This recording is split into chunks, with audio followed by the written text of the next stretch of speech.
ദൂതന്മാരെ കുറിച്ചുള്ള ഏഞ്ചലോളജി അല്ലെങ്കിൽ ഡോക്ട്രിൻ ഓഫ് ഏഞ്ചൽസ്, ദൂതന്മാരെ കുറിച്ചുള്ള ഒരു പഠനം, കുറച്ച് ഗഹനമായ ഒരു വിഷയം കൂടെ ചേർത്ത് പഠിച്ചു പോകാമെന്നാണ് ഇന്ന് കർത്താവിൽ ആഗ്രഹിക്കുന്നത്. നമ്മൾ ദൈവവചനം പഠിച്ചു വരുമ്പോൾ, ശ്രദ്ധിച്ചു പഠിച്ചു വരുമ്പോൾ, ഉൽപ്പത്തി പുസ്തകം മുതൽ വെളിപ്പാട് പുസ്തകം വരെ വ്യാപിച്ചു കിടക്കുന്ന ഒരു വിഷയമാണ് ദൈവത്തിന്റെ ദൂതന്മാരെ കുറിച്ചുള്ള പ്രതിപാദ്യം എന്ന് നമുക്ക് കാണുവാനായിട്ട് കഴിയും. അതുകൊണ്ട് തന്നെ ദൈവശാസ്ത്രത്തില് വളരെ പ്രാധാന്യത്തോടെ പഠിക്കുന്ന ഒരു വിഷയമാണ് ദൂതശാസ്ത്രം എന്ന് പറയുന്നത്. അപ്പം നമ്മൾ വളരെ പ്രാധാന്യത്തോടെ പഠിക്കേണ്ട ഒരു വിഷയമുണ്ട്. മനുഷ്യൻ പാപത്തിൽ അകപ്പെടുന്നതിനും ദൈവത്തിന്റെ വീണ്ടെടുപ്പ് പദ്ധതി, ഈ വിഷയങ്ങളുമായിട്ടെല്ലാം ബന്ധപ്പെട്ട് ദൂതശാസ്ത്രത്തിന് അതിൻ്റെതായ പ്രാധാന്യമുണ്ട്.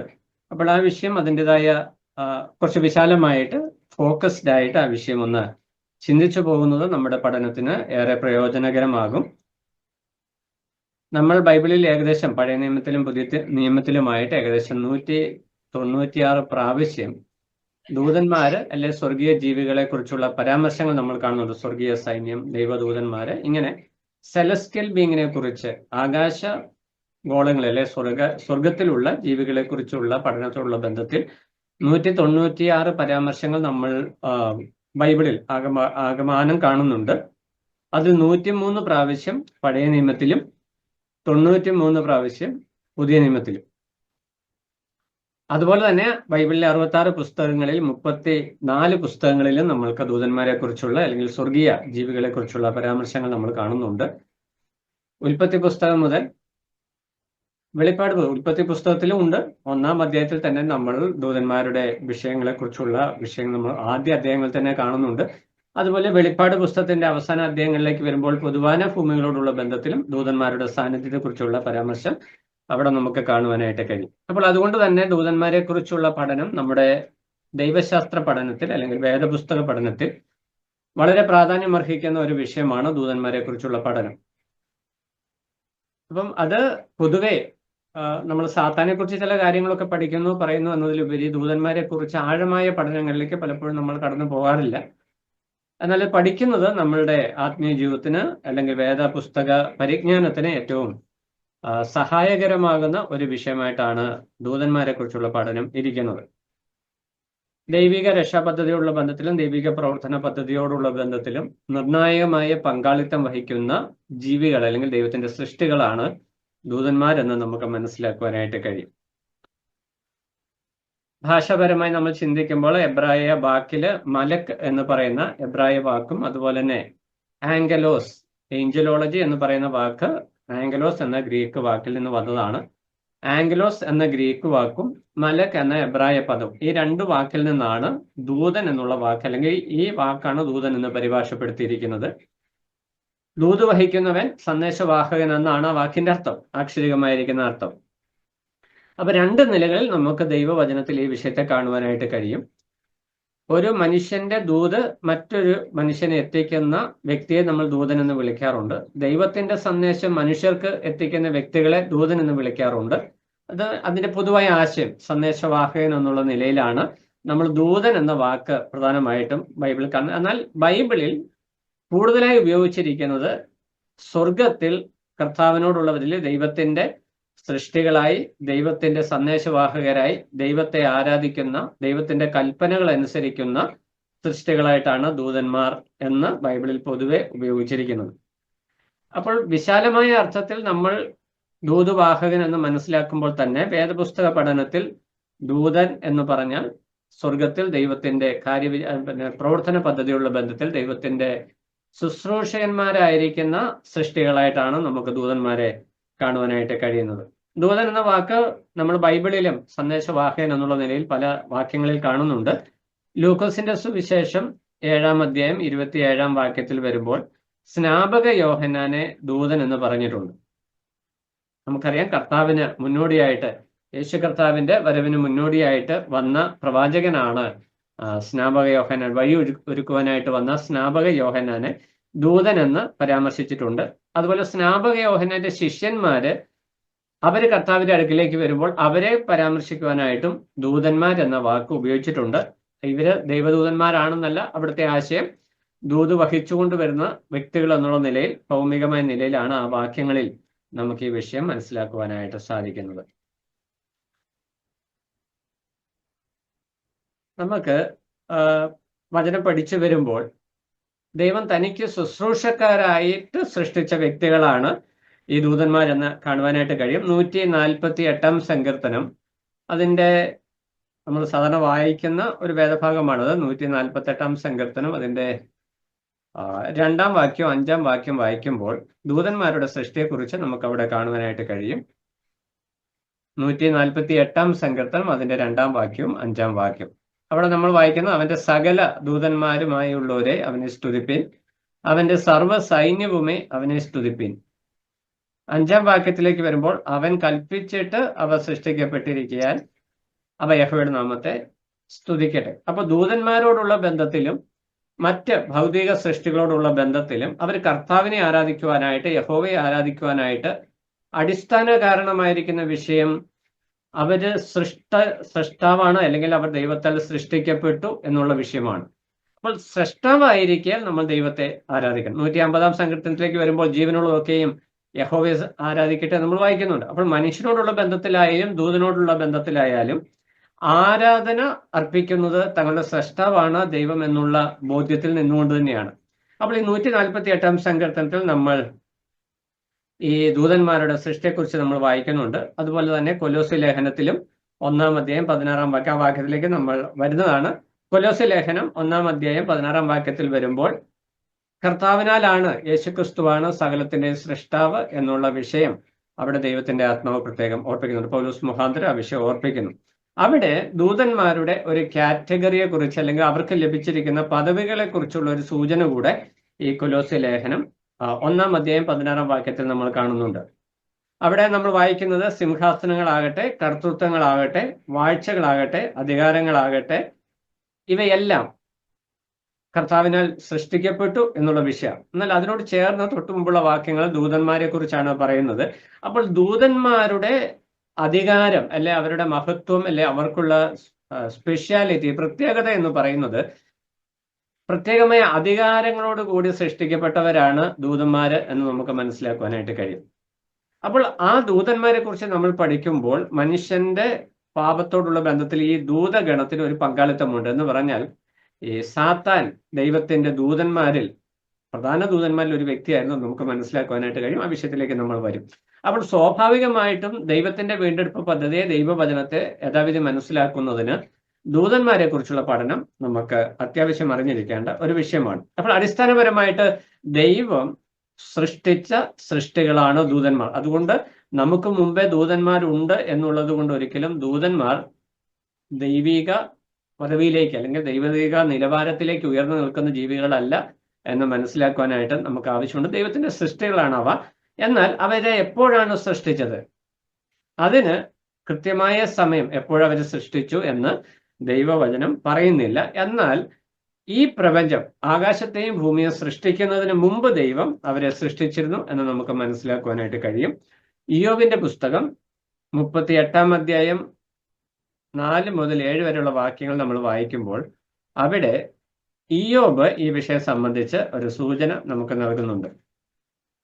ഇയ്യോബിന്റെ പുസ്തകം 38-ാം അധ്യായം, അതിന്റെ 4 മുതൽ 7 വരെയുള്ള വാക്യങ്ങൾ. അവിടെ യഹോവ ഇയ്യോബിനോട് സംവാദിക്കുന്ന ഒരു വാക്കാണ് നമ്മൾ കേൾക്കുന്നത്. ഞാൻ ഭൂമിക്ക് അടിസ്ഥാനം വിട്ടപ്പോൾ നീ എവിടെയായിരുന്നു? നിനക്ക് വിവേകമുണ്ടെങ്കിൽ പ്രസ്താവിക്കുക. അതിന്റെ അളവ് നിയമിച്ചവൻ ആര്? നീ അറിയുന്നുവോ? അല്ല, അതിന് അളവുനൂൽ പിടിച്ചവൻ ആര്? പ്രഭാത നക്ഷത്രങ്ങൾ ഒന്നിച്ച് ഘോഷിച്ചുല്ലസിക്കുകയും ദൈവപുത്രന്മാരെല്ലാം സന്തോഷിച്ചാർക്കുകയും ചെയ്തപ്പോൾ അതിന്റെ അടിസ്ഥാനം ഏതിന്മേൽ ഉറപ്പിച്ചു. അപ്പോൾ ഭൂമിക്ക് സൃഷ്ടി, അല്ലെങ്കിൽ നമ്മൾ ദൈവവചന പ്രകാരം നമ്മൾ പഠിക്കുമ്പോൾ കർത്താവ് യേശുക്രിസ്തുവാണ്, പുത്രനാണ് സൃഷ്ടികർമ്മങ്ങൾ നിറവേറ്റുന്നത് നമ്മൾ വായിക്കുന്നുണ്ട്. നമ്മൾ യോഹന്നാന്റെ സുവിശേഷം 1-ാം അധ്യായം 1-ാം വാക്യത്തിൽ വരുമ്പോൾ, അവൻ ആദിയിൽ സകലവും, വചനം ആണ് സകലവും സൃഷ്ടിച്ചത് എന്നുള്ള വിഷയം നമ്മൾ കാണുന്നുണ്ട്. അപ്പോൾ ഭൂമിക്ക് അടിസ്ഥാനം വിട്ടപ്പോൾ അവിടെ 2 കാര്യങ്ങൾ. ഒന്ന് നമ്മൾ വായിക്കുന്ന പ്രഭാത നക്ഷത്രങ്ങള്, 2 ദൈവപുത്രന്മാർ. ഈ 2 പ്രയോഗങ്ങൾ അവിടെ എടുത്തു പറയുന്നത് ദൂതന്മാരോടുള്ള ബന്ധത്തിലാണ്. വേദപുസ്തകത്തിൽ പല ഭാഗത്തും ഇതേ പ്രയോഗങ്ങൾ നമ്മൾ കാണുന്നുണ്ട്. ദൂതന്മാരെ പരാമർശിക്കുവാനായിട്ട് ദൈവം ഉപയോഗിച്ചിരിക്കുന്ന 2 വേദപുസ്തകത്തിൽ ഉപയോഗിച്ചിരിക്കുന്ന ചില പ്രയോഗങ്ങളാണിത്. ഒന്ന്, പ്രഭാത നക്ഷത്രങ്ങള് 2 ദൈവപുത്രന്മാര്. ഇയ്യോബിന്റെ പുസ്തകം തന്നെ 1-ാം അധ്യായം അതിന്റെ 6-ാം വാക്യത്തിൽ വരുമ്പോൾ ദൂതന്മാർ ദൈവസന്നിധിയിൽ നിൽക്കാൻ ചെല്ലുന്ന ഒരു സാഹചര്യത്തെ കുറിച്ച് നമുക്ക് ഈ വേദഭാഗങ്ങളൊക്കെ അറിയാവുന്നത് കൊണ്ട് പറഞ്ഞ ആ വിഷയം മുന്നോട്ട് പോകാം. ഇയ്യോബിന്റെ പുസ്തകം 1-ാം അധ്യായം 6-ാം വാക്യത്തിൽ വരുമ്പോൾ, ഒരു ദിവസം ദൈവപുത്രന്മാർ യഹോവയുടെ സന്നിധിയിൽ നിൽപ്പാൻ ചെന്നു. അപ്പൊ സ്വാഭാവികമായിട്ടും നമ്മൾക്കറിയാം, ദൈവത്തിന്റെ ആജ്ഞാനവർത്തികളാണ് ദൈവദൂതന്മാർ. അവർക്ക് ദൈവം ഓരോ ഉത്തരവാദിത്വങ്ങൾ, ജോലികൾ ഏൽപ്പിക്കുന്നു. ആ ജോലിയെക്കുറിച്ചൊരു റിപ്പോർട്ട് ദൈവസന്നിധിയിൽ കൊടുക്കുവാൻ ഈ ദൂതന്മാര് ബാധ്യസ്ഥരാണ്. അപ്പോൾ സ്വാഭാവികമായിട്ടും ദൂതന്മാരിൽ അനേക ഗണങ്ങളുണ്ട്. ആ വിഷയത്തിലേക്കൊക്കെ നമ്മൾ വരും. പൊതുവായിട്ട് പറയുമ്പോൾ ദൂതന്മാർ ദൈവത്തിന്റെ ശുശ്രൂഷക്കാരായതുകൊണ്ട് അവരെ ഏൽപ്പിക്കുന്ന ശുശ്രൂഷ സംബന്ധിച്ച് ഒരു റിപ്പോർട്ട് ദൈവസന്നിധിയിൽ കൊടുക്കുവാനായിട്ട് അവർ ചെന്ന് നിൽക്കുന്ന ഒരു പതിവുണ്ട്. അത് സ്വാഭാവികമായിട്ടാണ്. നമുക്കറിയാം, നമ്മൾ ഭൗമിക ജോലി ചെയ്യുമ്പോൾ മാർച്ച് 31, മാർച്ച് എൻഡൊക്കെ ആകുമ്പോഴത്തേനും അക്കൗണ്ട് സ്റ്റേറ്റ്മെന്റ് കമ്പനികൾ പ്രിപ്പയർ ചെയ്ത് അത് അതിന്റെ മാനേജ്മെന്റിന് മുമ്പായി കാണിക്കണം, ചാർട്ടേഡ് അക്കൗണ്ടിനെ കാണിക്കണം, ഗവൺമെന്റിന് അതിന് ടാക്സ് കൊടുക്കണം. ഒത്തിരി വിഷയങ്ങൾ അവിടെയുണ്ട്. എന്ന് പറഞ്ഞ പോലെ ദൈവം ദൂതന്മാർക്ക് ഉത്തരവാദിത്തങ്ങൾ കൊടുക്കുമ്പോൾ അത് സംബന്ധിച്ചൊരു റിപ്പോർട്ട് ദൈവസന്നിധിയിൽ പോയ കാര്യം എന്തായി, എവിടം വരെയായി എന്ന് വ്യക്തമായി ഏൽപ്പിക്കേണ്ട ഒരു ഉത്തരവാദിത്വം ദൂതന്മാർക്കുണ്ട്. അപ്പോൾ ഈ ഇയ്യോബിന്റെ പുസ്തകം നമുക്കറിയാം, വചനം എഴുതപ്പെട്ട ആദ്യ പുസ്തകങ്ങളിൽ ഒന്നാണ് ഇയ്യോബിന്റെ പുസ്തകം. അപ്പൊ ഇയ്യോബിന്റെ പുസ്തകത്തിൽ അതിന്റെ 1-ാം അധ്യായത്തിൽ തന്നെ പറയുന്ന വിഷയം ദൂതന്മാർ ദൈവത്തിന്റെ മുമ്പാകെ, ദൈവപുത്രന്മാർ എന്ന് പറയുന്നത് ദൂതന്മാരെ കുറിച്ചാണ്. ആ ദൂതന്മാര് ദൈവത്തിന്റെ സന്നിധിയിൽ ചെന്ന് നിന്നപ്പോൾ പിശാചും അവരുടെ കൂട്ടത്തിൽ ചെന്നു. അപ്പോൾ ഈ സന്ദർഭം എന്ന് പറയുന്നത് സാത്താൻ അല്ലെങ്കിൽ ദൂതനായിരുന്ന ലൂസിഫർ അല്ലെങ്കിൽ സാത്താൻ അനുസരണക്കേട് കാണിച്ച് ശിക്ഷാവിധി ഏറ്റുവാങ്ങി അവിടെ നിന്നും പുറത്താക്കപ്പെട്ടതിന് ശേഷമുള്ള ഒരു സംഭവമാണ് ഇവിടെയുള്ളത്. അപ്പൊ ഇതിനു മുമ്പുള്ള ദീർഘമായ കാലയളവുണ്ട്. അതായത് അനാദി നിത്യത മുതൽ നമ്മൾ ദൈവാനാദിയായി ശാശ്വതമായി നിത്യനായിരിക്കുന്ന ദൈവമാണ്. പൂർവ്വകാല നിത്യതയിൽ, അതായത് ആ പ്രപഞ്ചം, നമ്മൾ ഈ ഭൂമിയും ആകാശവും സൃഷ്ടിക്കുന്നതിന് മുമ്പുള്ള കാലയളവിൽ ദൈവത്തിന്റെ ശുശ്രൂഷകരായി ദൈവം സൃഷ്ടിച്ച് സ്വർഗവാസ സ്ഥലങ്ങളിൽ ദൈവത്തിന്റെ ശുശ്രൂഷകരാക്കിയിരുന്ന ആളുകളാണ് ദൂതന്മാരെന്ന് പറയുന്നത്. അപ്പൊ ആ ദൂതന്മാർ ഭൂമിക്ക് അടിസ്ഥാനമെടുത്ത സമയത്ത് അവിടെ അവർ സന്നിഹിതരാണ്. ദൈവം ഭൂമിയെ സൃഷ്ടിക്കുമ്പോൾ ആ സാന്നിധ്യം, ദൂതന്മാരുടെ സാന്നിധ്യം ഈ സൃഷ്ടിപ്പിനോടുള്ള ബന്ധത്തിൽ ഉണ്ട് എന്നാണ് ഇയ്യോബ് 38-ാം അധ്യായത്തിൽ നമ്മൾ കാണുന്നത്. അങ്ങനെയുള്ള വ്യക്തികൾ, ഈ ദൂതന്മാർ ദൈവസന്നിധിയിൽ ചെന്ന് നിൽക്കുന്ന സമയത്ത് പിശാചും അവരുടെ കൂടെ ചെല്ലുകയാണ്. അപ്പൊ ഇവനുണ്ട് ചില കാര്യങ്ങൾ. നമ്മൾ ആ വിഷയങ്ങൾ പഠിക്കുമ്പോൾ പിശാചും ചില റിപ്പോർട്ടുകൾ ദൈവത്തിന് കൊടുക്കാൻ വേണ്ടിയാണ് ചെല്ലുന്നത് എന്ന് നമുക്ക് കാണുവാനായിട്ട് കഴിയും. ഇയ്യോബിനെ കുറിച്ചൊരു റിപ്പോർട്ട് അവിടെ കൊടുക്കുന്നുണ്ട്. ദൈവം അതിന് പ്രതിവിധി അല്ലെങ്കിൽ മറുപടിയും കൊടുക്കുന്നതായിട്ട് നമുക്ക് കാണുവാനായിട്ട് കഴിയും. ഇയ്യോബിന്റെ പുസ്തക പഠനമല്ല നമ്മുടെ വിഷയമല്ല, തന്നെ അതിലേക്ക് പോകുന്നില്ല. എന്നാൽ നമ്മൾ മനസ്സിലാക്കുന്ന വിഷയം, ദൈവദൂതന്മാരും സാത്താനും ദൈവസന്നിധിയിൽ ആക്സസ് ഉള്ള വ്യക്തികളാണ്. ദൈവം സാത്താനെ പുറത്ത് തള്ളിക്കളഞ്ഞുവെങ്കിലും അവൻ ഇപ്പോഴും ആക്സസ് ദൈവസന്നിധിയിലേക്ക് ഉണ്ട് എന്ന് നമുക്ക് വ്യക്തമാക്കി തരുന്ന അനേക വേദഭാഗങ്ങളുണ്ട്. അതിലേക്ക് നമ്മൾ പിന്നാലെ വരുന്നതാണ്. അപ്പോൾ ദൈവസന്നിധിയിൽ ആക്സസ് ഉള്ള ഈ വ്യക്തികൾ, ദൂതന്മാർ, ഇവർ ആത്മജീവികളാണ് എന്ന് നമ്മൾ ദൈവവചനത്തിൽ മനസ്സിലാക്കുന്നു. സ്പിരിച്വൽ ബീയിങ്സ് ആണ്. അവർക്ക് ഭൗതികമായിരിക്കുന്ന ജഡമില്ല, മാംസരക്തങ്ങളോട് കൂടിയ ശരീരം അവർക്കില്ല. എന്നാൽ നമ്മൾ മനസ്സിലാക്കുമ്പോൾ ഇവർക്ക് ഹ്യൂമൻ അപ്പിയറൻസ് ആണ്, അല്ലെങ്കിൽ ഒരു വ്യക്തിത്വം, ഒരാളത്വം അവർക്കുണ്ട് എന്ന് നമുക്ക് മനസ്സിലാക്കുവാനായിട്ട് കഴിയും. എങ്കിലും ആത്മീക ശരീരമാണ് അവർക്കുള്ളത്. എന്നാൽ അവരുടെ വിവിധ കാറ്റഗറി വരുമ്പോൾ അവർക്ക് ചില പ്രത്യേകത ഉള്ളതായിട്ട് നമുക്ക് മനസ്സിലാക്കുവാനായിട്ട് കഴിയും. അപ്പോൾ ഇവിടെ ഇവരുടെ തേജസ്സിനെ കുറിക്കാൻ വേണ്ടിയാണ് പ്രഭാത നക്ഷത്രങ്ങൾ എന്ന് പറയുന്നത്. പിന്നീട് നമ്മൾ മുന്നോട്ട് വരുമ്പോൾ കെരൂബുകളെ കുറിച്ചും സാറാഫുകളെ കുറിച്ചൊക്കെ പഠിക്കുന്നുണ്ട്. അവരോട് ബന്ധപ്പെട്ടും തേജസ് എന്നുള്ള വാക്ക് ഉപയോഗിക്കുന്നുണ്ട്.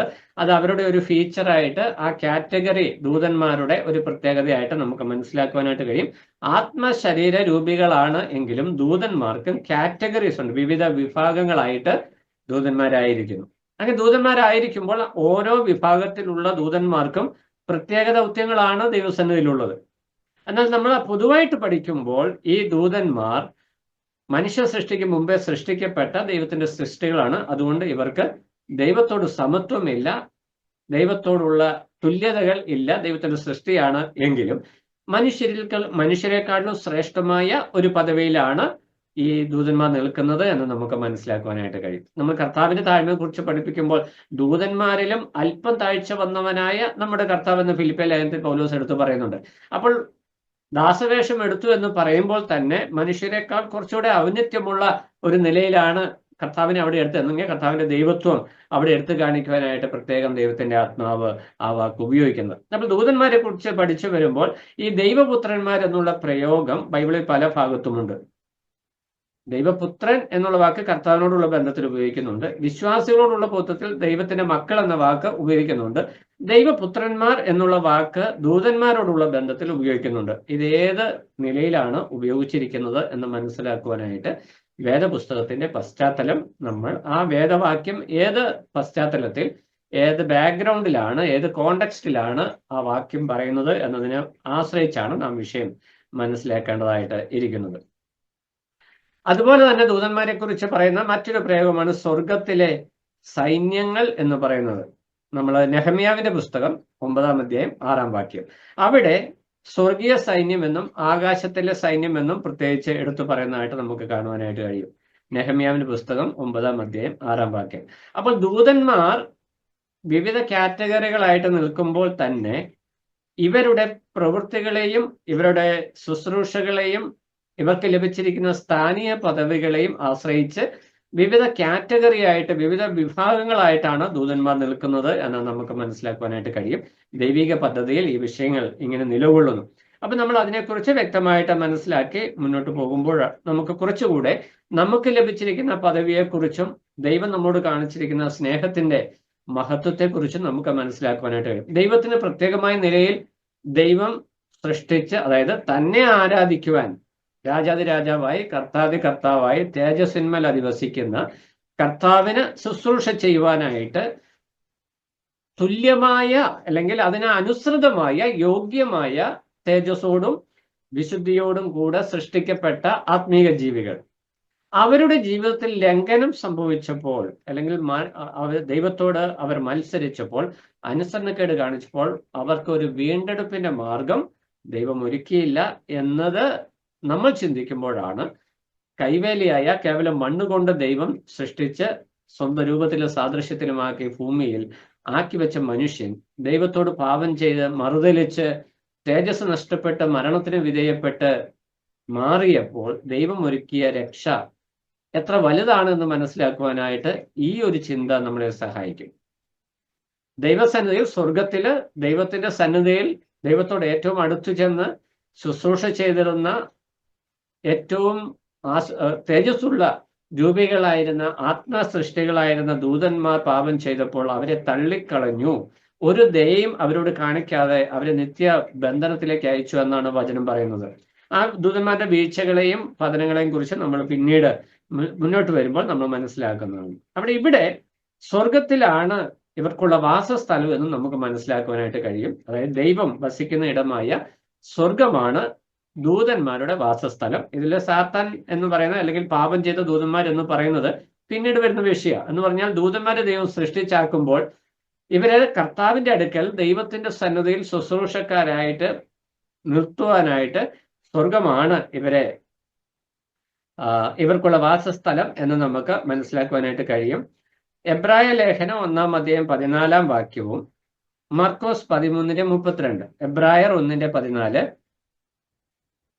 അവിടെ നമ്മൾ വായിക്കുന്നത് വിശ്വാസികൾക്ക് അല്ലെ രക്ഷിത ഗണത്തിന് സേവ ചെയ്യുവാനായിട്ട് ഇവരെ ദൈവം നിയോഗിച്ചിട്ടുണ്ടെന്നാണ്. മർക്കോസ് 13:32 വരുമ്പോൾ സ്വർഗത്തിൽ ആണ് ഇവരുടെ വാസസ്ഥലം, സ്വർഗീയ ദൂതന്മാർ എന്നുള്ള പ്രയോഗം മർക്കോസിന്റെ സുവിശേഷം 13-ാം അധ്യായം 32-ാം വാക്യത്തിൽ നമ്മൾ കാണുന്നു. അപ്പോൾ നമ്മൾ ഈ ദൂതന്മാരുടെ പ്രവൃത്തികളെ കുറിച്ച് ഇങ്ങനെ ചിന്തിച്ച് പഠിച്ചു വരുമ്പോൾ ദൈവത്തെ സേവിക്കുവാനായിട്ട് സൃഷ്ടിക്കപ്പെട്ട് നിയോഗിക്കപ്പെട്ട ദൂതന്മാർ ദൈവമക്കളായിരിക്കുന്ന രക്ഷിത ഗണത്തെ ശുശ്രൂഷിപ്പാനായിട്ടും നിയോഗിച്ചിരിക്കുന്നു എന്ന് പറയുന്നതിൽ നിന്നും രക്ഷിത ഗണമായിരിക്കുന്ന നമ്മൾക്ക് ദൈവം നൽകുന്ന പ്രാധാന്യം അല്ലെങ്കിൽ പദവി സ്ഥാനം എത്ര ഉന്നതമാണ് എന്ന് മനസ്സിലാക്കുവാനായിട്ട് ആവശ്യമുണ്ട്.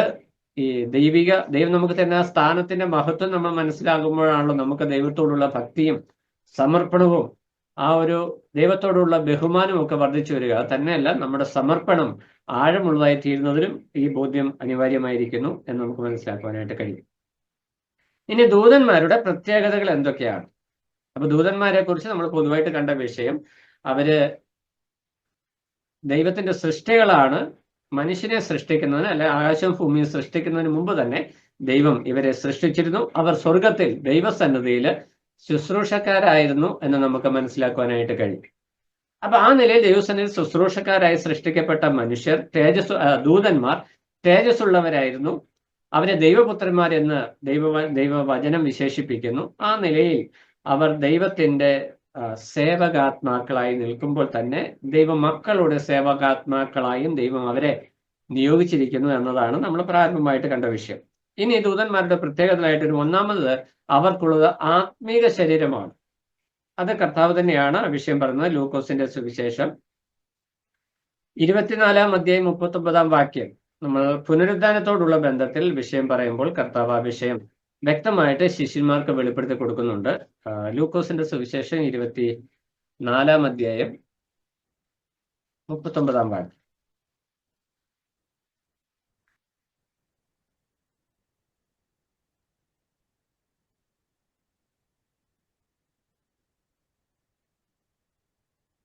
അവിടെ ഒരു കാര്യം കർത്താവ് എടുത്തു പറയുന്നത് ആത്മീക ശരീരത്തിന്റെ പ്രത്യേകതയാണ്.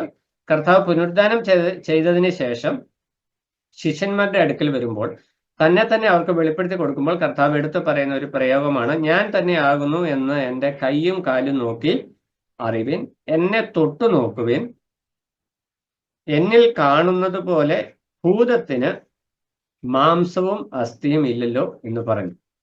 ഇവിടെ ഭൂതത്തിന് എന്ന വാക്ക് ഉപയോഗിക്കാനായിട്ടുള്ള കാരണം അവര് ഭൂതമെന്ന് പറഞ്ഞ് പേടിച്ചു പോയത് കൊണ്ടാണ്. ഭൂതമായാലും സാത്താനായാലും ഏഞ്ചലിക് ബീയിങ്സ്, ദൈവദൂതന്മാർ പാപം ചെയ്തപ്പോൾ അവർക്ക് ശാരീരികമായി ഒരു മാറ്റവും വന്നിട്ടില്ല എന്നതാണ് നമുക്ക് വചനത്തിൽ മനസ്സിലാക്കുവാനായിട്ട് കഴിയുന്നത്. അവരുടെ തേജസ് നഷ്ടപ്പെട്ടുകൊണ്ട് ദൈവിക ആ മഹത്വം, ഇപ്പൊ ഈ സാത്താനെ കുറിച്ച് പോലും നമ്മൾ വായിക്കുമ്പോൾ അവൻ പാപം ചെയ്യുന്നതിന് മുമ്പ് അവന്റെ തേജസ് എന്ന് പറയുന്നത്, ലൂസിഫറിന്റെ തേജസ് എന്ന് പറയുന്നത് വളരെ വശ്യമായിരിക്കുന്ന വളരെ ഗ്ലോറിയസ് ആയിട്ടുള്ള ഒരു അപ്പിയറൻസ് ആയിരുന്നു ലൂസിഫറിനുണ്ടായിരുന്നത്. അപ്പൊ സ്വർഗീയ ദൂതന്മാർക്ക് അങ്ങനെയാണ്. എന്നാൽ ഇവിടെ കർത്താവ് പ്രത്യക്ഷപ്പെട്ടപ്പോൾ ഭൂതം എന്നവർ ചിന്തിക്കുവാനായിട്ടുള്ള കാരണം കർത്താവ് ഉയർത്തെഴുന്നേറ്റ് വരും എന്നത് സംബന്ധിച്ച് അവർക്കൊരു വേണ്ടത്ര ബോധ്യം, കർത്താവ് അവരോട് കാര്യങ്ങൾ പറഞ്ഞിട്ടുണ്ടെങ്കിലും അത് ഉൾക്കൊള്ളത്തക്ക നിലയിൽ ഒരു മാനസികാവസ്ഥയിലായിരുന്നില്ല അവരിരുന്നത്. കർത്താവിനെ കണ്ടു കഴിഞ്ഞപ്പോൾ പെട്ടെന്ന് കർത്താവ് മരിച്ചുപോയി, ഒരു ഭൂതമാണ്. നമുക്കറിയാം പഴയ നിയമകാലത്തും ആളുകൾ മരിച്ചു കഴിയുമ്പോൾ അവരെ ആത്മാക്കൾ രൂപങ്ങൾ വരുന്നതിനെ കുറിച്ച്, ഭൂതങ്ങളെ രൂപപ്പെടുന്നതിനെ കുറിച്ചൊക്കെ നമ്മൾ വായിക്കുന്നുണ്ട്. അപ്പോൾ ആ ഒരു പ്രയോഗത്തിൽ നിന്നുകൊണ്ടാണ് പറയുന്നത്. ഇവിടെ കർത്താവ് എടുത്തു പറയുന്ന ഒരു വിഷയം, ഭൂതത്തിനായാലും ദൂതനായാലും ആത്മജീവിക്ക് മാംസവും രക്തവും ഇല്ല. അവിടെ പറയുന്നത് മാംസവും അസ്ഥിയും ഇല്ലല്ലോ. എന്നാൽ കർത്താവിന് അവിടെ രൂപമുണ്ട്, കർത്താവിന്റെ രൂപത്തിൽ തന്നെയാണ് അവിടെ നിൽക്കുന്നത്. എന്നാൽ അസ്ഥിയും മാംസവും ഇല്ല എന്ന് എടുത്തു പറയുകയാണ്. അത് ഒന്നാമത്തെ വിഷയമാണ്.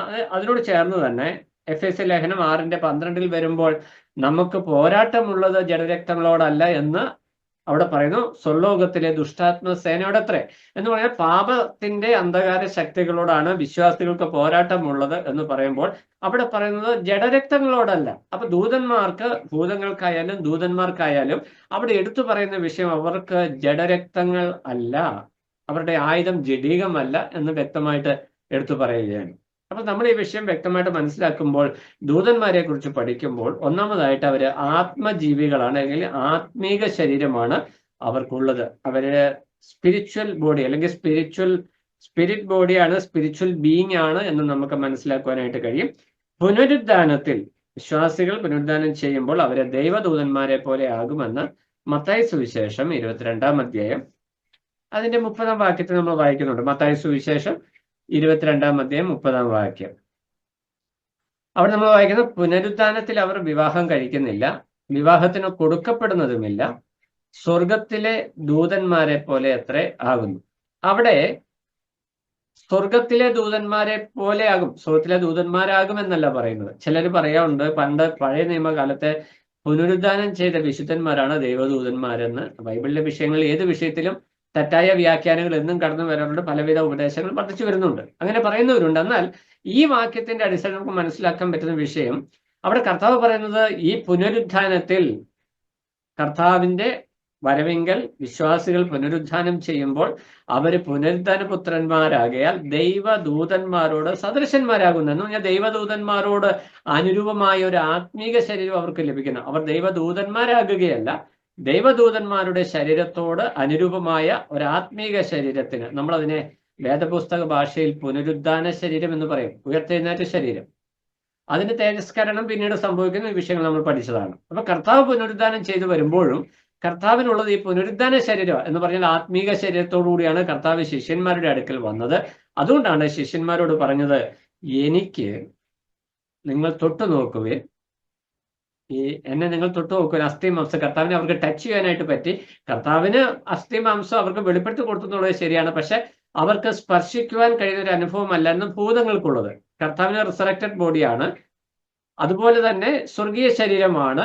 എന്നാൽ ദൂതന്മാർക്ക് കുറച്ചുകൂടി വ്യത്യസ്തമായ ഒരു ശരീരം അവിടെ ഉണ്ട് എന്ന് നമുക്ക് മനസ്സിലാക്കുവാനായിട്ട് കഴിയും. അപ്പോൾ നമ്മൾ ആദ്യമായിട്ട് കണ്ടത് ആത്മീക ശരീരമാണ് അവർക്കുള്ളത്.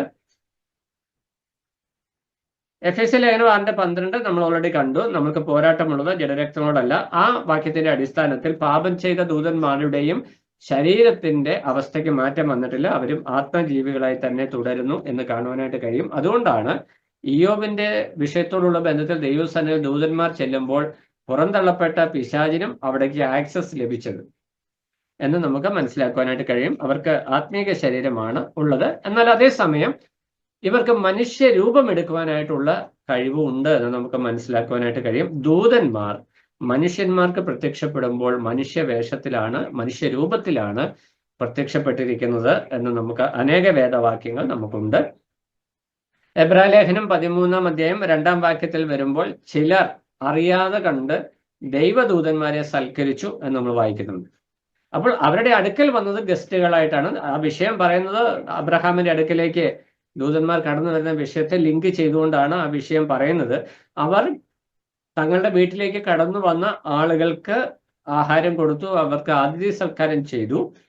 എന്നാൽ അത് ദൂതന്മാരായിരുന്നു എന്ന് പിന്നീടാണ് പറയുന്നത്. അപ്പോൾ ദൂതന്മാരുടെ ശരീരത്തിന്റെ പ്രത്യേകത മനുഷ്യ ശരീരം അല്ലെങ്കിൽ മനുഷ്യ രൂപം അവരെടുത്ത് ആഹാരം കഴിക്കാനും മനുഷ്യരോട് ഇടപെടുവാനും സംസാരിക്കുവാനും ഒക്കെ ഉള്ള പ്രാപ്തി അവർക്കുണ്ട് എന്ന് നമുക്ക് മനസ്സിലാക്കുവാനായിട്ട് കഴിയും. ഈ ഒരു പ്രത്യേകത ദൂതന്മാരുടെ ആത്മീക ശരീരത്തിന്റെ പ്രത്യേകതയാണ്. ഇനി രണ്ടാമതായിട്ട് നമ്മൾ ഈ വാക്യത്തിൽ കണ്ടതുപോലെ തന്നെ ദൂതന്മാരുടെ ശരീരത്തിന്റെ അല്ലെ ദൂതന്മാരുടെ രണ്ടാമത്തെ പ്രത്യേകത എന്ന് പറയുന്നത് അവർ വിവാഹം കഴിക്കുന്നില്ല എന്നുള്ളതാണ്. എന്ന് പറഞ്ഞാൽ പ്രത്യുൽപാദന പ്രക്രിയ ദൂതന്മാരുടെ സൃഷ്ടിപ്പിൽ ഇല്ല. ദൂതൻ എന്ന വാക്കിന് നമ്മൾ ഏഞ്ചലോസ് എന്ന വാക്ക്, ആംഗലോസ് എന്ന വാക്കാണ്, അല്ലെ ഏഞ്ചലോസ് എന്ന വാക്കാണ് നമ്മൾ കാണുന്നത് ഗ്രീക്കിൽ. അതൊരു പുല്ലിംഗ പദമാണ്. അപ്പം പുല്ലിംഗ ജെൻഡേഴ്സ് ആയിട്ടാണ് ദൂതന്മാർ നിൽക്കുന്നത്. അവർക്ക് പ്രത്യുൽപാദനമായിട്ടുള്ള ഒരു സംവിധാനം ദൈവം ഒരുക്കിയിട്ടില്ല. ദൈവത്തിന് എത്ര കോടി ദൂതന്മാരെ ആവശ്യമുണ്ടായിരുന്നു അത്രത്തോളം ദൂതന്മാരെ ദൈവം സൃഷ്ടിയുടെ നാളിൽ സൃഷ്ടിച്ചിട്ടുണ്ട്. അതിൽ വലിയൊരു കൂട്ടം, ഒരു കൂട്ടം ആളുകൾ പാപം ചെയ്ത് മാറ്റപ്പെട്ടുവെങ്കിലും ദൈവത്തെ വിശ്വസ്തയോടെ സേവിക്കുന്ന 10,000 ദൂതന്മാരുണ്ട് എന്ന് വേദപുസ്തകത്തിൽ ധാരാളം പരാമർശമുണ്ട്.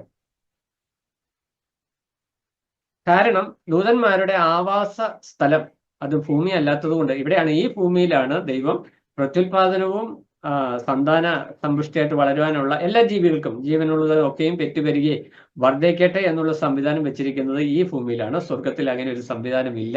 നമ്മൾ പൊതുവാന ഭൂമിയിലേക്ക് ചെല്ലുമ്പോൾ അവിടെയും അങ്ങനെ ഒരു മനുഷ്യരവിടെ ഉണ്ട് എങ്കിലും അവർക്ക് പുനരുദ്ധാന ശരീരം കൊടുത്ത് കർത്താവ് വേറൊരു സംവിധാനത്തിൽ അവരാക്കുന്നുണ്ട്. അവിടെ പ്രത്യുൽപാദന സംവിധാനങ്ങളൊന്നുമില്ല എന്ന് നമ്മൾ വചനത്തിൽ നിന്ന് മനസ്സിലാക്കുന്നുണ്ട്.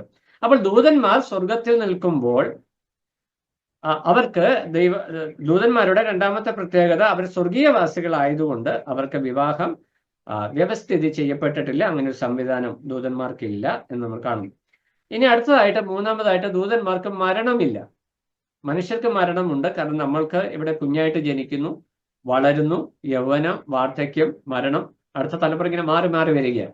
എന്നാൽ ദൂതന്മാർക്ക് അങ്ങനെ ഒരു സംവിധാനമില്ല. അവരെ പൂർണ്ണരായിട്ടാണ് മനുഷ്യനെ, ആദാമിനെ പൂർണ്ണ മനുഷ്യനായിട്ടാണ് ദൈവം സൃഷ്ടിച്ചതെങ്കിലും പിന്നീട് മനുഷ്യൻ മണ്ണിൽ നിന്നുള്ളവനായി ജഡരക്തങ്ങളോട് കൂടിയവനായതുകൊണ്ട് അവന് ദൈവം പാപത്തിന് ശേഷം മരണം വരുന്നുണ്ട്. എന്നാൽ ഇവിടെ ദൂതന്മാരോടുള്ള ബന്ധത്തിൽ പാപം ചെയ്ത ദൂതന്മാർക്കും മരണം കൊടുത്തിട്ടില്ല. അവരെ ദൈവസന്നിധിയിൽ നിന്ന് തള്ളിക്കളഞ്ഞു. ഇനി ന്യായവിധിക്കായിട്ട് അവരെ സൂക്ഷിച്ചിരിക്കുകയാണ്.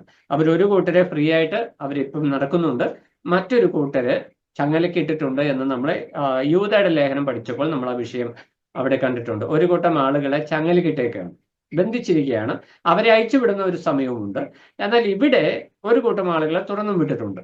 അവർ മരണത്തിന് വിധേയപ്പെട്ടിട്ടില്ല. അപ്പൊ ദൂതന്മാരുടെ മറ്റൊരു പ്രത്യേകത നമുക്ക് കാണുവാനായിട്ട് കഴിയുന്നുണ്ട്. അവർ ആത്മജീവികളാകിയാൽ ദൈവം അവർക്ക് മരണം കൽപ്പിച്ചിട്ടില്ല, മറിച്ച് അവരെ ന്യായവിധിക്കായിട്ട്, തെറ്റ് ചെയ്തവരെ ന്യായവിധിക്കായിട്ട് സൂക്ഷിച്ചിരിക്കുന്നു എന്ന് കാണുവാനായിട്ട് കഴിയും. ദൂതന്മാർ ഒരു സംഘമായിട്ടാണ് നിൽക്കുന്നത്. എബ്രായ ലേഖനം 12-ാം അധ്യായം 22-ാം വാക്യം.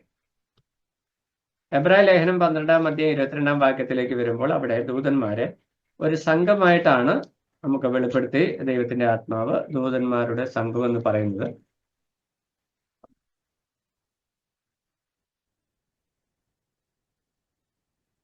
നമ്മളവിടെ വായിക്കുന്നത്, പിന്നെയോ സിയോൻ പർവ്വതത്തിനും ജീവനുള്ള ദൈവത്തിന്റെ നഗരമായ സ്വർഗീയ യെരുശലേമിനും അനേകായിരം ദൂതന്മാരുടെ സർവ്വസംഘത്തിനും സ്വർഗത്തിൽ പേരെഴുതിയിരിക്കുന്ന ആദ്യജാതന്മാരുടെ സഭയ്ക്കും. ഇവിടെ വീണ്ടെടുപ്പിന്റെ വഴികളെ കുറിച്ച്, അതായത് ദൈവത്തിന്റെ പ്രത്യക്ഷതയും മഹത്വവും സംബന്ധിച്ച് സംസാരിച്ചു വരുമ്പോൾ അവിടെ പറയുന്നത് അനേകായിരം ദൂതന്മാരുടെ സർവ്വസംഘത്തിനും. അപ്പൊ ദൂതന്മാർ ഒരു സംഘമാണ്, ഒരു വർഗമായിട്ടല്ല, ഒരു സംഘമായിട്ടാണ് ദൈവം അവരെ നിർത്തിയിരിക്കുന്നത്. അതിനകത്ത് തന്നെ പല ഡിവിഷൻസും ഉണ്ട്.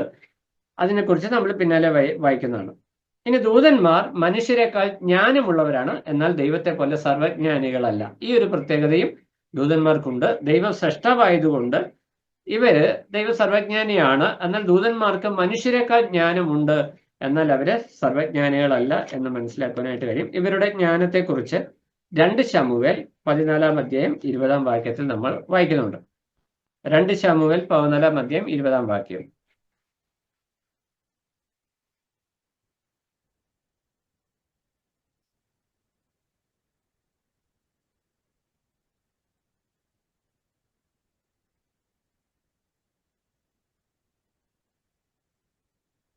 നമ്മൾ അതിന്റെ അവസാന ഭാഗത്ത് 20-ാം വാക്യത്തിൽ വരുമ്പോൾ, എന്നാൽ ഭൂമിയിലുള്ളതൊക്കെയും അറിവാൻ ഒരു ദൈവദൂതന്റെ ജ്ഞാനത്തിനൊത്തവണ്ണം എന്റെ യജമാനൻ ജ്ഞാനമുള്ളവനാകുന്നു. യോവാബിനെ കുറിച്ചാണ് ഈ വിഷയം അവിടെ പറയുന്നത്. യോവാബ് പറയുകയാണ്, ഒരു ദൈവദൂതന്റെ ജ്ഞാനത്തിനൊത്തവണ്ണം എന്റെ യജമാനൻ ജ്ഞാനമുള്ളവനാണ്. ശലോമോൻ ജ്ഞാനികളിൽ ജ്ഞാനിയാണെന്ന് നമ്മൾ വായിക്കുന്നുണ്ട്. അപ്പോൾ ഒരു വിഷയത്തോടുള്ള ബന്ധത്തിൽ അവിടെ പ്രവർത്തിക്കുമ്പോൾ അവന്റെ അറിവിനെ കുറിച്ച് കമ്പയർ ചെയ്യുന്നത് ദൈവദൂതന്റെ ജ്ഞാനവുമായിട്ടാണ്. അപ്പൊ മാനുഷിക ജ്ഞാനത്തെക്കാളും കുറച്ചുകൂടെ ഉന്നതമായ ജ്ഞാനത്തിന് ഉടമകളാണ് ഇവരെന്ന് മനസ്സിലാക്കുവാനായിട്ട് കഴിയും. തിമത്യോസിന്റെ ലേഖനത്തിലേക്ക് വരുമ്പോൾ 1 തിമത്യോസ് 5-ാം അധ്യായം 21-ാം വാക്യത്തിൽ വരുമ്പോൾ, 1 തിമോത്തി അതിന്റെ 5-ാം അധ്യായം 21-ാം വാക്യം.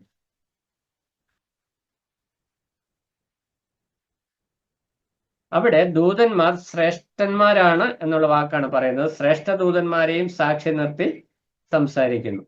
നീ പക്ഷമായി ഒന്നും ചെയ്യാതെ കണ്ട് സിദ്ധാന്തം കൂടാതെ ഇവ പ്രമാണിച്ചു കൊള്ളണമെന്ന് ഞാൻ ദൈവത്തെയും ക്രിസ്തുയേശുവിനെയും ശ്രേഷ്ഠ ദൂതന്മാരെയും സാക്ഷിയാക്കി നിന്നോട് കൽപ്പിക്കുന്നു. അപ്പൊ മനുഷ്യരെക്കാൾ ശ്രേഷ്ഠമായിരിക്കുന്ന ജ്ഞാനമുള്ളവരും മനുഷ്യരെക്കാൾ ശ്രേഷ്ഠമായ പദവിയുള്ളവരും എന്നുള്ള നിലയിലാണ് ദൂതന്മാരെ ദൈവം ആക്കിയിരിക്കുന്നത്. സഭയോടുള്ള ബന്ധത്തിൽ, സഭാ പരിപാലനത്തോടുള്ള ബന്ധത്തിലാണ് തിമോത്തിയോസിന്റെ ലേഖനത്തിൽ ഈ വിഷയം പറഞ്ഞു വരുന്നത്. നീ മുഖപക്ഷം കാണിച്ചുകൊണ്ട് ഒന്നും ചെയ്യരുത്. അതിന് സാക്ഷികളായിട്ട് വയ്ക്കുന്നത് ക്രിസ്തുവിനെയും, അല്ലെ, ദൈവത്തെയും ക്രിസ്തുയേശുവിനെയും ശ്രേഷ്ഠ ദൂതന്മാരെയും. അപ്പൊ ഈ മനുഷ്യരെക്കാൾ കുറച്ചുകൂടെ ഉന്നതമായ ഒരു സ്ഥാനത്തേക്ക് ഈ ശ്രേഷ്ഠ ദൂതന്മാരെന്ന് പറയുന്നത് ദൈവസന്നിധിയില് ഞാൻ പറഞ്ഞില്ല, ശുശ്രൂഷ സ്ഥാനങ്ങളിൽ വ്യത്യാസമുണ്ട്, അവരുടെ പേരുകളിലും വ്യത്യാസമുണ്ട്. അത് നമ്മൾ മുന്നോട്ട് വരുമ്പോൾ അത് വിഷയം പഠിക്കുന്നതാണ്. ഇവിടെ പറയുന്നത് മനുഷ്യനേക്കാൾ ശ്രേഷ്ഠകരമായ ജ്ഞാനവും മനുഷ്യനേക്കാൾ ശ്രേഷ്ഠകരമായ പദവിയും ദൂതന്മാർക്കുണ്ട് എന്നുള്ള വിഷയമാണ് ഇവിടെ നമുക്ക് ശ്രദ്ധിക്കുവാനും മനസ്സിലാക്കുവാനും കഴിയുന്നത്. ഇനി അടുത്തതായിട്ട് 6-ാമത്തെ പോയിന്റായിട്ട് നമുക്ക് കാണുവാനായിട്ട് കഴിയുന്നത്, ദൂതന്മാർ സർവശക്തരല്ല എങ്കിലും മനുഷ്യരെക്കാൾ ശക്തരാണ് ദൈവദൂതന്മാര്. നമ്മൾ അനേക വാക്യങ്ങൾ നമ്മൾ കാണുന്നുണ്ട്. സങ്കീർത്തനം 103:20, സങ്കീർത്തനം 103:20, 2 പത്രോസ് 2:11. ഈ 2 വാക്യങ്ങൾ വായിക്കുമ്പോൾ നമുക്ക് ദൂതന്മാരുടെ ശക്തിയെക്കുറിച്ച് നമുക്ക് അവിടെ കാണുവാനായിട്ട് കഴിയും.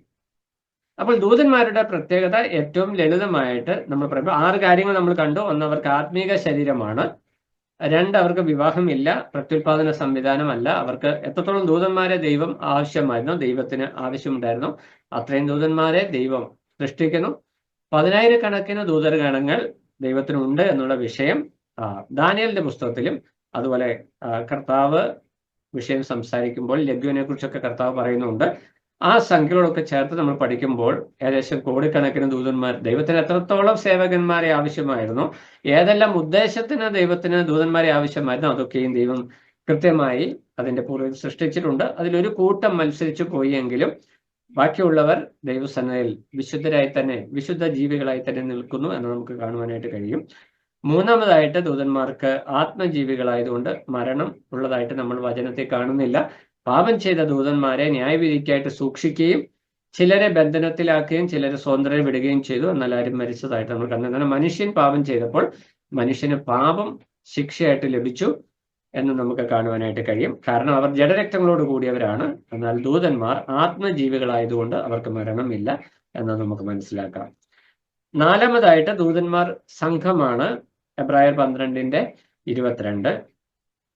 പിന്നെ നമ്മൾ കാണുന്ന ദൂതന്മാർ സർവജ്ഞാനികൾ അല്ലെങ്കിലും മനുഷ്യരെക്കാൾ ജ്ഞാനമുള്ളവരാണ് ദൂതന്മാർ. പിന്നെ നമ്മൾ കണ്ടത് സർവശക്തരല്ല എങ്കിലും മനുഷ്യരെക്കാൾ ശക്തിയുള്ളവരാണ് ദൂതന്മാര് എന്ന് നമുക്ക് മനസ്സിലാക്കുവാനായിട്ട് കഴിയും. അപ്പൊ ഇത് വളരെ ശ്രദ്ധേയമായ നിലയിൽ നമ്മൾ ഈ ദൂതന്മാരോട് ചേർന്ന് കുറച്ച് സഞ്ചരിച്ചു കഴിഞ്ഞാൽ നമുക്ക് ദൈവത്തിന്റെ പ്രവൃത്തിയും ദൈവത്തെക്കുറിച്ച് അവർക്കുണ്ടായിരുന്ന ബോധ്യവും ദൈവസന്നിധിയിൽ അവർക്കുണ്ടായിരുന്ന വിധേയത്വവും നമ്മൾ മനസ്സിലാക്കുമ്പോൾ നമ്മുടെ ജീവിതത്തിലും ഈ ദൂതന്മാർ മാതൃക കാട്ടുന്നുണ്ട് എന്ന് നമുക്ക് കാണുവാനായിട്ട് കഴിയും. അതായത് ദൂതന്മാർ ദൈവസന്നിധിയിൽ ആരാധനയ്ക്കായിട്ട് നിൽക്കുന്ന ചിത്രം വചനം വെളിപ്പെടുത്തുമ്പോൾ, ദൂതന്മാർ ദൈവത്തിന്റെ കൽപ്പന അനുസരിക്കുന്ന ചിത്രം നാം വചനത്തിൽ കാണുമ്പോൾ, ദൈവമക്കളായിരിക്കുന്ന അവർക്കും ഉണ്ട് പേര് ദൈവപുത്രന്മാർ, നമുക്കും ഉണ്ട് പേര് ദൈവമക്കൾ. പുത്രന്മാർ എന്നുള്ള ആശയം, ദൈവത്തിന്റെ മക്കൾ ആണ് നമ്മളും. ശാരീരികമായിട്ട് നമ്മൾ ജഡത്തിൽ ജീവിക്കുന്നു, അവർ ആത്മജീവികളാണ് എന്നുള്ള വ്യത്യാസമല്ലാതെ ദൈവസന്നിധിയിലേക്ക് അവർക്കുള്ള അനേക ശുശ്രൂഷകൾ ദൈവം നമുക്ക് ഏൽപ്പിച്ചിട്ടുണ്ട്. അതുകൊണ്ട് അവരുടെ ജീവിതത്തെ ഒന്ന് അടുത്ത് പഠിക്കുന്നത് നമ്മുടെ ജീവിതത്തിൽ ഒരു ആത്മീയ സമർപ്പണത്തിനും ഒരു വിചിന്തനത്തിനും മുഖാന്തരമായി തീരും എന്നുള്ളതിന് സംശയമില്ല. അപ്പൊ ഈ വിഷയം ഞാനിങ്ങനെ പഠിച്ചപ്പോൾ ഞാൻ ഓർക്കുന്നത് എത്ര വലിയ ശ്രേഷ്ഠമായിരിക്കും. നമ്മളെക്കാൾ ജ്ഞാനം കൂടുതലുണ്ട്, നമ്മളെക്കാൾ ശക്തരാണ് അവര്. എന്നാൽ അതിലും ശ്രേഷ്ഠകരമായ ഒരു പദവിയിലേക്കാണ് കർത്താവ് സഭയെ കൊണ്ടുവന്നിരിക്കുന്നത്. എങ്കിലും ഈ സഭയെ നമ്മൾ വായിക്കുന്ന എബ്രായർ 1:14 വായിച്ചപ്പോൾ രക്ഷ പ്രാപിക്കാനുള്ളവരുടെ സേവകാത്മാക്കൾ എന്ന് പറഞ്ഞാൽ സുവിശേഷം കേൾക്കുന്നത് മുതൽ ആ വ്യക്തി കർത്താവിന്റെ സന്നിധിയിൽ ചേരുന്നത് വരെ ദൈവദൂതന്മാരുടെ ഒരു കാവൽ കൂടെ വിശ്വാസികൾക്കുണ്ട്. ഒരു സംരക്ഷണമുണ്ട്. നമ്മളെ കർത്താവ് സംരക്ഷിക്കുന്നുണ്ട്, ദൈവത്തിന്റെ പരിശുദ്ധാത്മാവ് ആലോചന പറഞ്ഞു തരുന്നുണ്ട്, ദൈവിക സംരക്ഷണം നമുക്കുണ്ട്. എന്നാൽ അതിനുപയോഗം തന്നെ ദൈവിക സംരക്ഷണം നമുക്ക് പ്രാപ്യമാക്കിയിരിക്കുന്നത് ഈ സേവകാത്മാക്കൾ മുതൽ എന്ന് പറഞ്ഞാൽ കുറഞ്ഞത് ഒരു ദൂതനെങ്കിലും ഒരു വിശ്വാസിക്ക് സംരക്ഷകനായിട്ട് കൂടെ നിൽക്കുന്നു എന്നുള്ള ബോധ്യം. അപ്പൊ ഈ ബോധ്യം നമ്മളെ ഭരിക്കുമ്പോൾ ഈ ദൈവദൂതൻ കൂടെ ഉണ്ട്, കർത്താവ് കൂടെ ഉണ്ടെന്നുള്ള ബോധ്യം നമുക്ക് വേണം. എന്നാൽ ഈ ദൈവദൂതൻ നമ്മുടെ കൂടെ ഉണ്ടെന്നുള്ള ബോധ്യമെങ്കിലും നമുക്കുണ്ടെങ്കിൽ നമ്മൾ ചുവടുകൾ വയ്ക്കുമ്പോൾ കുറച്ചൊന്ന് ശ്രദ്ധിക്കും. നമ്മൾ ബലയാമിന്റെ കഥ പഠിക്കുമ്പോൾ കർത്താവിനോട് അനുവാദമൊക്കെ നോക്കി ജനത്തെ ശപിക്കുവാനായിട്ട് പോകുന്ന സമയത്ത് ഈ കഴുത ദൂതനെ കാണുന്നുണ്ട്, ബലയാം കാണുന്നില്ല. നമ്മുടെ അവസ്ഥ ഏകദേശം അതുപോലെയാണ്. ഈ ദൂതനെ കാണാതിരിക്കത്തക്കവണ്ണം നമ്മളും കുറച്ച് ബ്ലൈൻഡ് ആയിട്ടുണ്ട്. കാരണം നമ്മൾ അതിനെക്കുറിച്ച് ചിന്തിക്കുന്നില്ല എന്നുള്ളത്. നമ്മൾ സേവകാത്മാക്കൾ അല്ലയോ എന്ന് പറഞ്ഞ് നമ്മൾ വായിച്ചങ്ങ് വിടുകയാണ്. രക്ഷ പ്രാപിക്കാനിരിക്കുന്നവരുടെ സേവകാത്മാക്കൾ അല്ലയോ? അപ്പൊ രക്ഷിക്കപ്പെട്ടവർക്ക് ഒരു സേവകാത്മാവുണ്ട്. ദൈവം കുറഞ്ഞ പക്ഷം ഒരു ദൂതനെ ദൈവം ഒരു വിശ്വാസിക്ക് ഗാർഡിയൻ ഏഞ്ചലായിട്ട്, ഈ ഗാർഡിയൻ ഏഞ്ചൽ എന്നുള്ള കൺസെപ്റ്റ് ഒക്കെ ഉണ്ട് തിയോളജിയിൽ. അപ്പൊ നമുക്ക് അങ്ങനെ പറയാം, നമുക്ക് ദൈവം ഒരു കാവൽക്കാരനായിട്ട് ഒരു ദൂതനെ കൂടെ വിട്ടിട്ടുണ്ട്. അപ്പോൾ നമ്മൾ കാണുന്നില്ല എങ്കിലും നമുക്ക് വേണ്ട സംരക്ഷണങ്ങൾ പലപ്പോഴും ഈ ദൈവദൂതനാണ് ഒരുക്കുന്നത്. അപകടത്തിൽ നിന്ന്, അനർത്ഥങ്ങളിൽ നിന്ന്, പല വിപത്തുകളിൽ നിന്ന് നമ്മളിങ്ങനെ മാറ്റി എടുത്തുകൊണ്ടു പോകുന്നത് ഈ ദൂതൻ ജോലിയാണെന്ന് മനസ്സിലാക്കിയാൽ ദൈവം നമ്മൾക്ക് എത്ര വലിയ കരുതൽ ഒരുക്കിയിരിക്കുന്നു എന്ന് മനസ്സിലാക്കുവാനും ദൈവസന്നിധിയിൽ വിധേയപ്പെടുവാനും ഇടയായിത്തീരും. ഇത് നമ്മൾ പറഞ്ഞില്ല. കർത്താവ് ഭൂമിയിൽ ജഡാവതാരം എടുത്ത് ഭൂമിയിൽ വന്നപ്പോൾ കർത്താവ് 40 ദിവസം ഉപവസിച്ച് കഴിഞ്ഞ് നമ്മൾ വായിക്കുന്നത് ദൈവത്തിന്റെ ദൂതന്മാർ വന്ന് അവനെ ബലപ്പെടുത്തിനാണ്. അപ്പൊ കർത്താവ് നമുക്ക് തുല്യനായ ജഡശരീരത്തോടു കൂടി ഭൂമിയിലേക്ക് വന്നു കഴിഞ്ഞപ്പോൾ ജഡത്തിന്റെ ബലഹീനത, ആഹാരം വെടിഞ്ഞ് ജീവിക്കുമ്പോൾ 40 ദിവസം ഇപ്പോൾ സ്വാഭാവികമായിട്ടും ജഡം ബലഹീനമായി. ആ സമയത്ത് കർത്താവിന് പിൻബലമായി വന്നത് ദൈവത്തിന്റെ ദൂതന്മാരാണ്. അതൊരു പിക്ചറാണ്. നമ്മുടെ വിശ്വാസ ജീവിതത്തിൽ നമ്മൾ ക്ഷീണിച്ചു പോകുന്ന സന്ദർഭങ്ങളിൽ നമ്മളെ ബലപ്പെടുത്തുവാനായിട്ട് കുറഞ്ഞ പക്ഷം ഒരു ദൂതനെയെങ്കിലും ദൈവം അപ്പോയിന്റ് ചെയ്തിട്ടുണ്ട് എന്ന് നമ്മൾ മനസ്സിലാക്കുമ്പോൾ നാം ദൈവസന്നിധിയിൽ എത്ര വിലയേറിയവരാണ് എന്നുള്ള ബോധ്യം നമ്മളെ ഭരിക്കണം. അത് തന്നെയല്ല, ഈ ദൂതൻ നമ്മളെ കാണുന്നത് കൊണ്ടെങ്കിലും കുറഞ്ഞ പക്ഷം നമ്മുടെ ജീവിതം ഒന്ന് ശ്രദ്ധിക്കുവാനായിട്ട് നമ്മൾ സഞ്ചരിക്കുന്ന വഴിയിലൊക്കെ ഈ ബോഡി ഗാർഡ് നമ്മുടെ കൂടെയുണ്ട്. ദൈവത്തെക്കുറിച്ച് നമുക്കിപ്പോൾ ഭയമില്ല, ദൈവഭക്തിയും ദൈവത്തെ പേടിയില്ലാത്ത ഒരു കാലഘട്ടത്തിൽ നമ്മൾ ജീവിക്കുന്നത്. ഒരു തലമുറ ദൈവം എന്ന് ചിന്തിക്കാനോ, ഇപ്പൊ കൊറോണ കൂടി വന്നതോടുകൂടി ദൈവം എന്നൊരു കൺസെപ്റ്റ് തന്നെ വിശ്വാസികൾക്ക് മാത്രമല്ല സകല മനുഷ്യർക്ക് നഷ്ടപ്പെട്ടു പോയ ഒരു കാലത്ത് നമ്മൾ ജീവിക്കുന്നത്. പ്രത്യേകിച്ച് നമ്മൾ സുവിശേഷം പറയാനൊക്കെ പോകുമ്പോൾ നമുക്കറിയാം, ദൈവം എന്ന വാക്ക് പറയുമ്പോൾ അവർ ചോദിക്കുന്നത് അങ്ങനെയെങ്കിൽ കൊറോണ വന്നത് എങ്ങനെയാ, ദൈവത്തിന് ഇതിൽ നിന്ന് വിടുവിക്കാൻ പാടില്ലേ? അപ്പൊ ദൈവത്തെ മനസ്സിലാക്കുന്നതും ദൈവ പ്രവൃത്തിയെ മനസ്സിലാക്കുന്നതും മാനുഷിക ചിന്ത അതെന്ത് ചെയ്യുക? പിശാച് ദൈവത്തിൽ നിന്നും മനുഷ്യനെ അകറ്റുവാനായിട്ടൊരു ഉപാധിയായിട്ട് കൊണ്ടു നടക്കുക. അങ്ങനെ ഒരു കാലഘട്ടത്തിൽ നാം ജീവിക്കുമ്പോൾ വിശ്വാസികളായ നമുക്ക് എന്ത് സംഭവിച്ചിരിക്കുകയാണ്?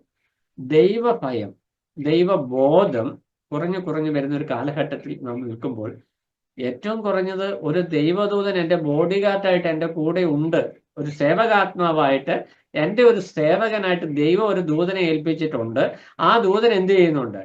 ഇയ്യോബിന്റെ പുസ്തകം 1-ാം അധ്യായം നമ്മൾ വായിച്ച പ്രകാരം ദൈവപുത്രന്മാർ യഹോവയുടെ സന്നിധിയിൽ നിൽക്കുവാനായിട്ട് ചെന്നു. എന്തിനാ? ഈ റിപ്പോർട്ട് കൊടുക്കാൻ വേണ്ടിയാ. സനീഷിനെ ഞാൻ ഈ കഴിഞ്ഞ ഒരാഴ്ചക്കാലം മൊത്തം ഇങ്ങനെ വഹിച്ചുകൊണ്ടിരുന്നു. അവന്റെ കൂടെ ഇങ്ങനെ നടക്കുകയായിരുന്നു. അവന്റെ പോക്ക് പല വഴികളിലും ട്രാക്ക് തെറ്റിയായിരുന്നു. അവൻ നിൽക്കേണ്ടാത്ത സ്ഥലത്ത് നിന്നിട്ടുണ്ട്. നമ്മൾ വായിക്കുമ്പോൾ 1-ാം സംഘത്തിൽ വായിക്കുമ്പോൾ പാപികളുടെ വഴിയിൽ നിൽക്കാതെയും പരിഹാസികളുടെ ഇരിപ്പിടത്തിൽ ഇരിക്കാതെയും എന്ന് പറഞ്ഞ് നമ്മൾ വായിക്കുന്നുണ്ട്. അപ്പോൾ ഈ ദൂതൻ എന്തായാലും നമ്മൾ എവിടെ ചെന്നിരിക്കുന്നു, എന്തൊക്കെ ചെയ്യുന്നു എന്നുള്ള ഒരു റിപ്പോർട്ട് ദൈവത്തിന് അറിയത്തില്ലഞ്ഞിട്ടാണോ? സർവജ്ഞാനിയായ ദൈവത്തിന് ഇത് അറിയാം. പക്ഷെ ദൈവം ഒരു ബോഡി ഗാർഡിനെ ഏൽപ്പിച്ചിരിക്കുന്നത് എന്തിനു വേണ്ടിയാ? ആ ബോഡി ഗാർഡ് ആ ഉത്തരവാദിത്തം ചെയ്യണം. ഇത് ചെയ്യുവാനായിട്ട് ഇയ്യോബിനെ കുറിച്ചുള്ള റിപ്പോർട്ട് കൊടുക്കുവാനായിട്ട് ദൈവസന്നിധി ചെന്നപ്പോഴാണ് പിശാച് കൂടി ഇവരുടെ കൂടെ ചെന്ന്. അപ്പോൾ ഒരു കാര്യം വ്യക്തമാണ്, നമുക്ക് തന്നിരിക്കുന്ന സേവകാത്മാവിന്റെ കൂടെ പിശാച് എന്ത് ചെയ്തിട്ടുണ്ട്? അവന്റെ ഒരു ഏജന്റിനെ കൂടെ ചേർത്ത് വിട്ടിട്ടുണ്ട്. നമ്മൾ നേരെ പോകുമ്പോൾ തെറ്റിപ്പോകാനുള്ള പ്രലോഭനം അവൻ തരുന്നു. എന്നിട്ട് അവിടെ ചെന്ന് പറയും ഇവൻ തെറ്റിപ്പോയി.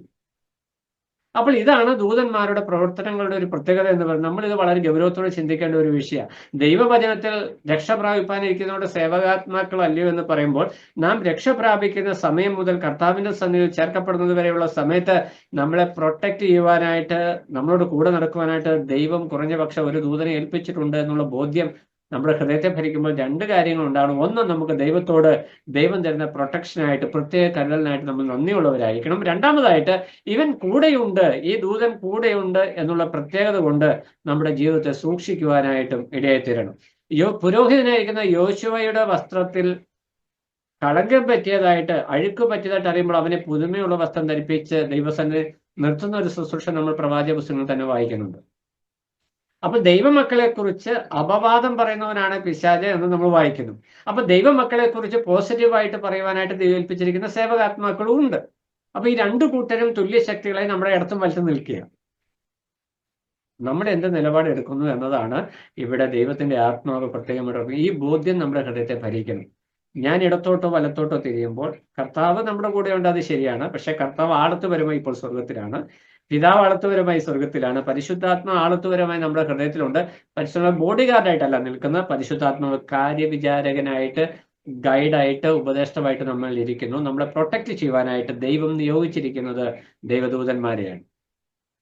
അപ്പോൾ ദൈവത്താൽ നിയോഗിതരായ ദൈവദൂതന്മാർ നമുക്ക് സംരക്ഷണം ചെയ്യുമ്പോൾ, നമ്മൾ കർത്താവിനെ കുറിച്ച് ദൂതന്മാരെ സംരക്ഷണം ചെയ്യുവാനായിട്ടല്ല, തന്റെ ജനത്തെ സംരക്ഷണം ചെയ്യുവാനായിട്ടാണ് കർത്താവ് ഭൂമിയിലേക്ക് നമ്മൾ വായിക്കുന്നുണ്ട്. അത് നമുക്കുള്ള പ്രത്യേകത എടുത്ത് കാണിക്കുന്നു. എന്നാൽ ഇതേ നമുക്ക് കർത്താവ് ദൂതന്മാരുടെ ഒരു പ്രൊട്ടക്ഷൻ തരുന്നു എന്നുള്ളത് എത്രയോ ശ്രേഷ്ഠകരമായ ഒരു അനുഭവം. ഞാൻ ഈ വിഷയം ചിന്തിച്ചപ്പോൾ ശരിക്കൊന്ന് സന്തോഷിക്കാനോ അതേസമയത്തൊന്ന് ഭയപ്പെടുവാനോ ഇടയായി. കാരണം നമ്മൾ വളരെ ജാഗ്രതയോടെ, വളരെ ശ്രദ്ധയോടെ ചുവടുകൾ വഹിക്കുവാനായിട്ടുള്ള ഒരു കാരണം, ഒരു ബോഡി ഗാർഡ്, ദൈവത്താൽ നിയോഗിതനായ ഒരു ബോഡി ഗാർഡ്. അവന്റെ പ്രത്യേകത എന്താ? ദൈവം വിശുദ്ധ ദൂതന്മാരാണ്, അവര് വിശുദ്ധരാണ്. പാപം ചെയ്ത ദൂതന്മാർക്ക് മാത്രമാണ് മലിനത സംഭവിച്ചത്. ബാക്കിയുള്ളവർ ദൈവസന്നിധിയിൽ നിൽക്കത്തക്കവണ്ണം വിശുദ്ധിയുള്ള ആത്മജീവൻ. നമുക്ക് നമ്മുടെ നഗ്ന നേത്രങ്ങൾ കൊണ്ട് ദൂതന്മാരെ കാണാൻ സാധിക്കുന്നില്ല എങ്കിലും നമുക്കറിയാം, വിലയെ നടന്നു പോയപ്പോൾ അവൻ ദൂതനെ കണ്ടില്ല, പക്ഷെ കഴുത കണ്ടു.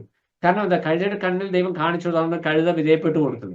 എന്നാൽ ഈ ബലയാമിന്റെ മുമ്പിൽ ലക്ഷ്യം ഒന്നായിരുന്നു, ഇസ്രായേൽ ജനത്തെ എങ്ങനെയെങ്കിലും ഒന്ന് ഒറ്റുകൊടുക്കണം. അതുകൊണ്ട് അവന്റെ കണ്ണ്, ആത്മീയ കണ്ണ് ബ്ലൈൻഡായി, അവന് കാണാൻ പറ്റിയില്ല. അപ്പൊ ദൈവം വെളിപ്പെടുത്തി കൊടുത്തിട്ട് കണ്ണ് തുറന്നു കഴിഞ്ഞപ്പോഴാണ് അവൻ ദൂതനെ എങ്ങനെയാ കാണുന്നത്? ഊരി പിടിച്ച വാളുമായിട്ട് നിൽക്കുക. എന്താ? വഴി തടസ്സമായിട്ട് നിൽക്കുകയാണ്. അപ്പോൾ നമ്മുടെ ദൂതന്മാര് നമ്മുടെ സംരക്ഷകരായിട്ട് നിൽക്കുമ്പോൾ അവർക്ക് ഈ വാളും കൊണ്ട് നിൽക്കുന്ന ഒരു അനുഭവം കൊടുക്കാതെ നമ്മളെ തന്നെ ശ്രദ്ധയോടെ സൂക്ഷിക്കുവാനായിട്ടൊരു ശ്രദ്ധ നമ്മുടെ ജീവിതത്തിൽ ഉണ്ടാകേണ്ടതും അനിവാര്യമാണ്. അപ്പോൾ ഇത് ആമുഖമായിട്ട് നമ്മൾ ഇത്തരം കാര്യങ്ങളിൽ ദൈവം അനുവദിച്ചാൽ ഗലാത്യ ലേഖനം പഠനത്തിന് ശേഷം നമ്മൾ ബാക്കി വിഷയങ്ങൾ മുന്നോട്ട് പഠിച്ചു പോകുന്നതാണ്. ഈ വിഷയങ്ങൾ നിങ്ങൾ ഒന്ന് ശ്രദ്ധിച്ച് ചിന്തിക്കുന്നത് നല്ലതാണ്. നമ്മൾ വിഷയം ഒരുമിച്ച് പഠിച്ചു പോകുമ്പോഴാണ് മുന്നോട്ട് നമുക്ക് പോകുവാനായിട്ട് കഴിയുന്നത്. ആമുഖമായിട്ട് ചിന്തിക്കുമ്പോൾ ദൈവം നമുക്ക് തന്നിരിക്കുന്ന വലിയൊരു പദവിയാണ് സേവകാത്മാക്കളുടെ സംരക്ഷകരായി ലഭിക്കുക എന്നുള്ളത്. കർത്താവിന്റെ സൃഷ്ടിപ്പ് മുതൽ വീണ്ടെടുപ്പ് പദ്ധതി മുതൽ നിത്യത വരെ ദൈവിക പ്രവർത്തന പദ്ധതിയിൽ പങ്കാളിത്തമുള്ള സവിശേഷ സൃഷ്ടികളാണ് ദൈവദൂതന്മാർ.